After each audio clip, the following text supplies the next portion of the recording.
يعني عشنا بالعراق يعني خارج العراق صراحة أكثر من العراق مع الأسف. ايش قد صار لك طالع مصطفى؟ آخر مرة من 2007 أو 2007. 2006 طلعت من بغداد. تاريخ 20/1/2008 طبيت هولندا. هذا تاريخ مميز بالصدق. يعني والله مو شرط. انت اكيد طلعت صغير من العراق. نعم. شنو ذكرياتك من العراق؟ مو صراحة قلت لك أنا ما كنت عايش بالعراق من البداية صراحة. رجعنا ورا الأحداث مال 2003 بشهرين وما لحقت أشوف شيء. 3 سنين جيب الليف ود الليف طاف طيب وطلعت صراحة. فما عندي ديك الذكريات القوية مع الأسف.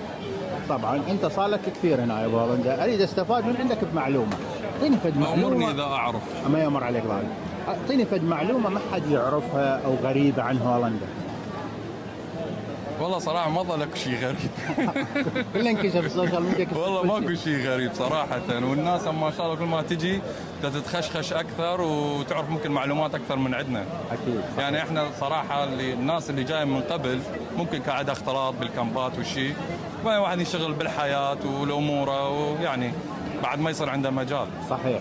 إذا تريد نقدم نصيحة للأشخاص اللي يجوا هنا بصفتك أنت قديم حتى يندمج هنا بسرعة شو يسوي؟